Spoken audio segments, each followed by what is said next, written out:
Oi, pessoal, tudo bem? Eu sou Álvaro e vamos estudar Jung.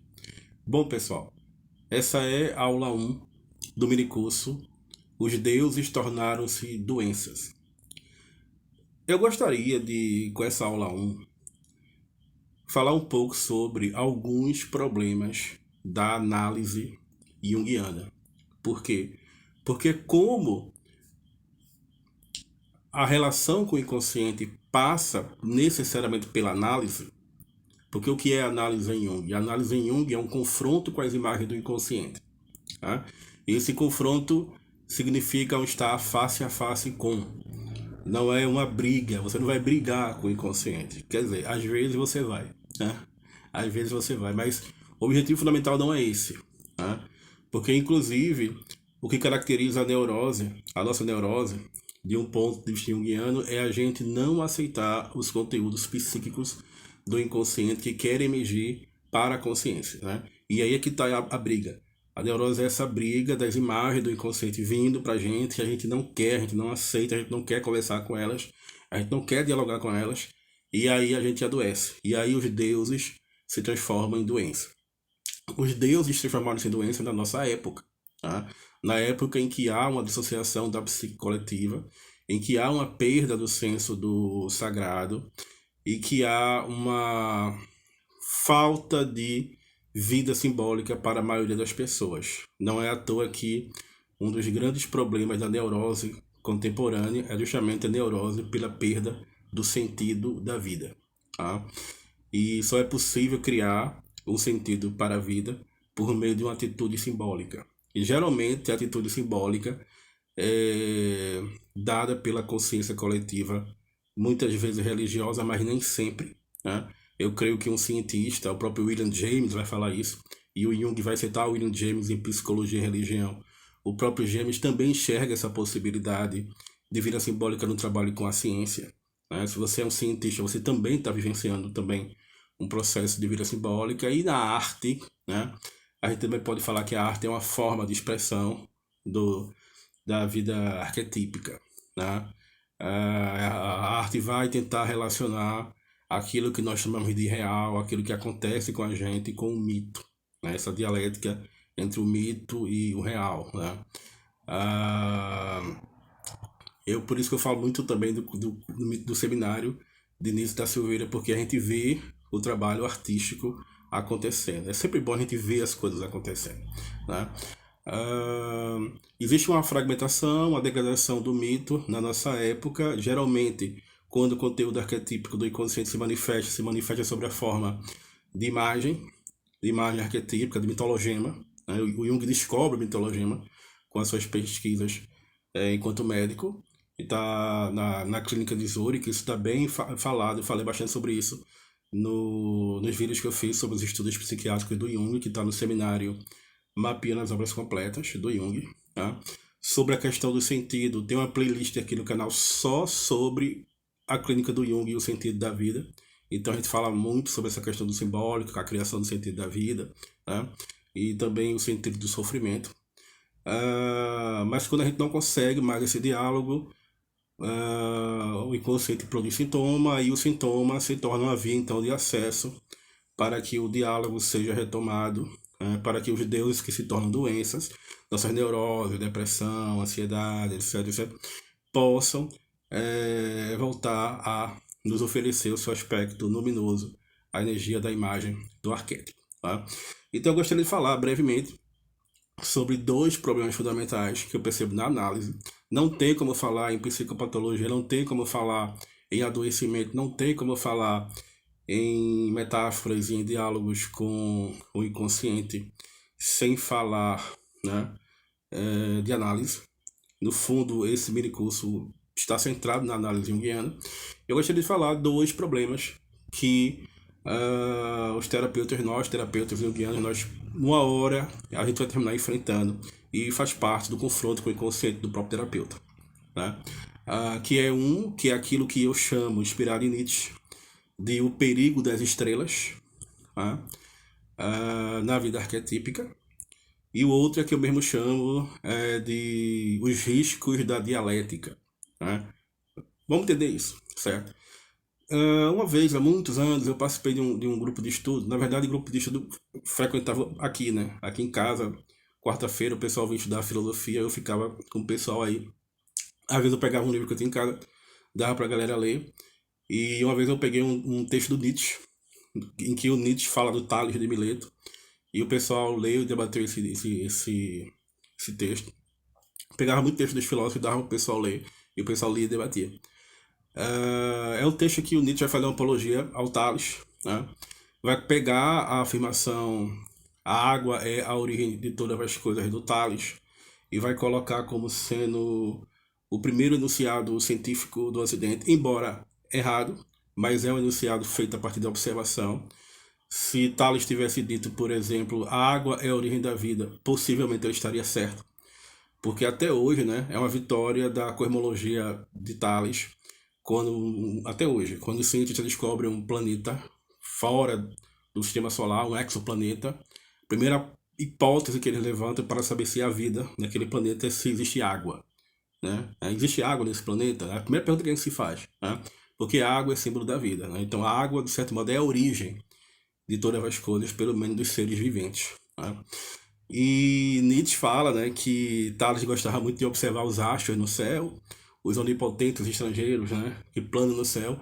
E uma vez Tales de Mileto caminhando, olhando para o céu, fascinado com as estrelas, terminou caindo no poço e ficou lá gritando: socorro, me tirem daqui.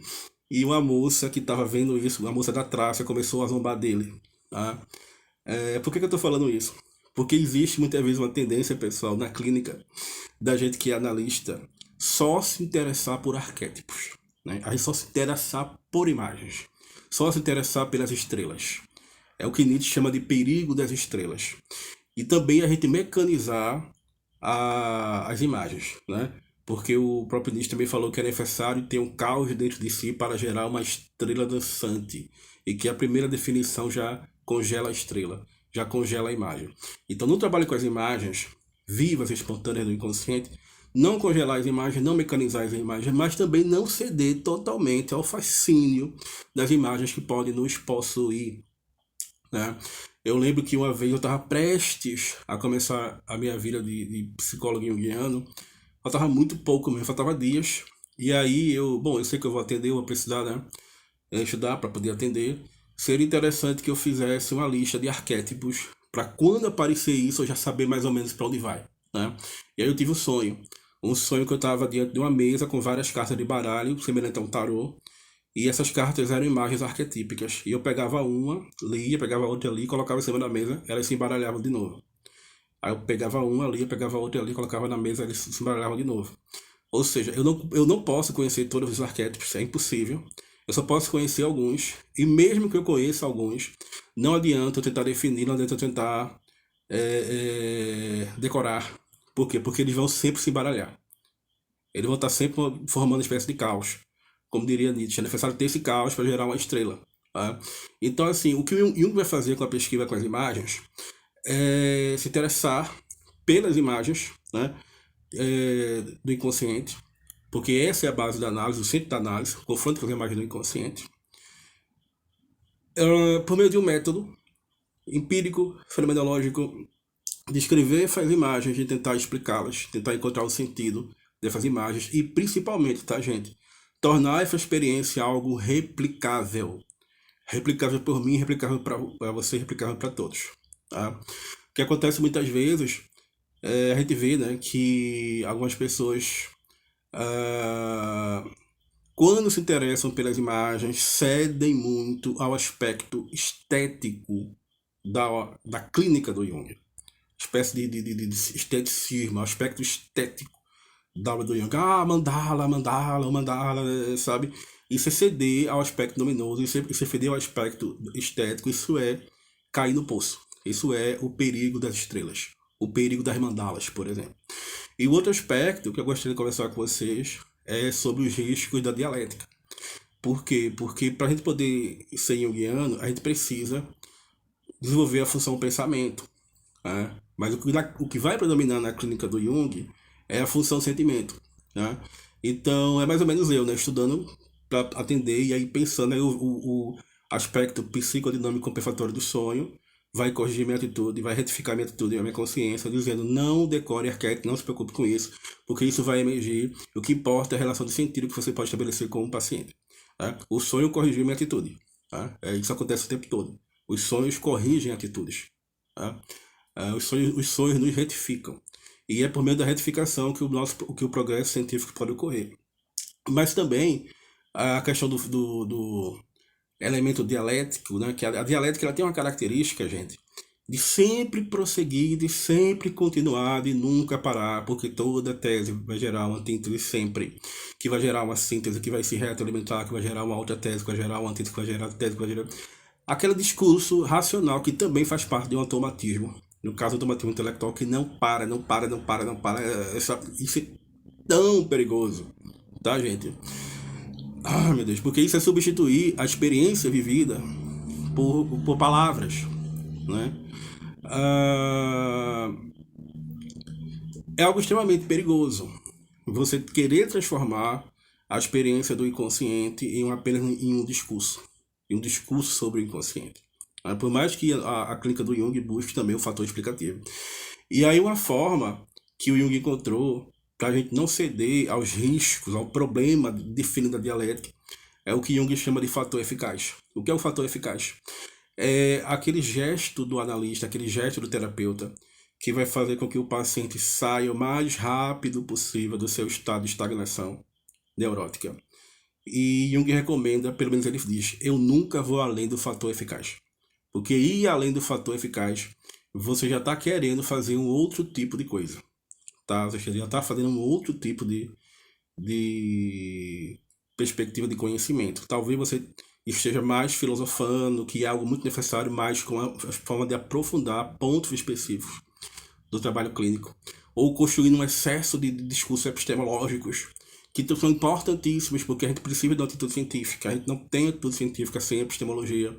Mas contrabalançar o discurso dialético epistemológico com o estudo das imagens no que diz respeito ao diálogo com elas e a produção de sentido é uma grande antinomia da clínica junguiana que a gente precisa aprender a equilibrar. Tá?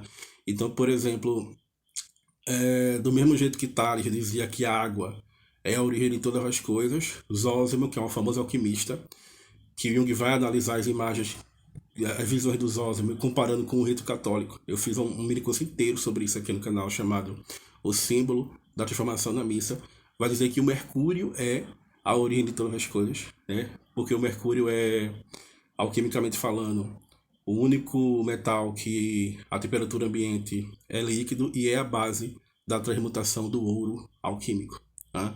Então a gente também precisa pensar nessa base, nessa fluidez da transmutação do ouro alquímico na clínica, né? A produção de sentido na clínica. E o Tales de Mileto também vai falar que todas as curvas estão cheias de deuses, né? Então, por essa questão da participação mística, da participação no mistério, a nossa psique vai psiquizando o mundo, vai psiquizando o cosmos. A questão do ilemorfismo, a ilê e matéria, o ilê que é a matéria, a forma e a matéria enquanto potência passiva, que quando é psiquizada começa a se manifestar como algo psíquico, que é um princípio também da sincronicidade, estudado pelos alquimistas e que a gente observa na clínica. É por isso, gente, que a alquimia, a sua produção de imagens, a questão da sincronicidade, a individuação, é um equivalente histórico da psicoterapia do Jung. Então, é isso, pessoal. Muito obrigado. Se vocês conhecerem alguém que tem interesse por esse tipo de conteúdo,